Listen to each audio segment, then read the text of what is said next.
बीड जिल्ह्यात विकास बनसोड आणि धाराशिव जिल्ह्यात माऊलीगिरी यांची हत्या झाली होती। त्यांच्या मारेकऱ्यांना फाशीची शिक्षा देण्याच्या मागणीसाठी आज भारतीय क्रांती दलाकडून क्रांती चौकात निदर्शने करण्यात आली। बीड येथील विकास बनसोडे या तरुणाला प्रेम प्रकरणातून केलेल्या मारहाणीत मृत्यू झाला। विकास बनसोडे हा मूळचा बोरगाव तालुका भोकरदन जिल्हा जालना येथील रहिवासी होता। आरोपी भाऊसाहेब क्षीरसागरला आपल्या मुलीशी प्रेम संबंध असल्याच्या संशयावरून त्याला पत्राच्या शेडमध्ये हातपाय बांधून बेदम मारहाण केली। यामध्ये त्याचा मृत्यू झाला।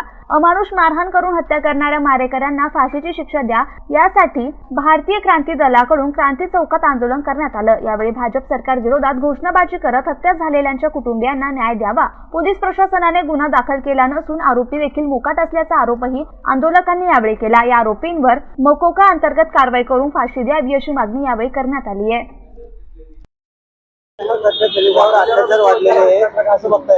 नाही, दलितांवर नाही, हा अत्याचार ओबीसीवर आहे, SC ST वर आहे आणि या अन्याय अत्याचाराच्या घटना ज्या वाढलेल्या आहेत ते अन्याय अत्याचार करणारे प्रस्थापित सत्ताधारी आहेत।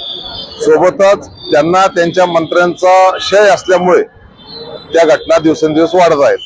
महाराष्ट्रामध्ये जेव्हापासून मनुवाद्याचं RCS सरकार आले आहे तेव्हापासून दलित, आदिवासी, ST, OBC, अल्पसंख्याक मुस्लिम समाजाला म्हणजे एका प्रकारचं अन्याय अत्याचार प्रमाण जास्त प्रमाणात वाढले आहे।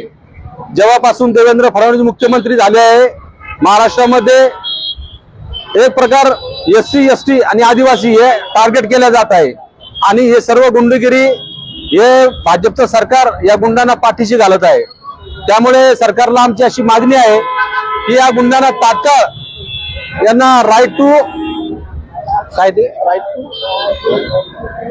भर चौकामध्ये भर रस्त्यामध्ये गोळ्या घालण्यात यावी अशी आमची भारतीय क्रांती दलाची मागणी आहे।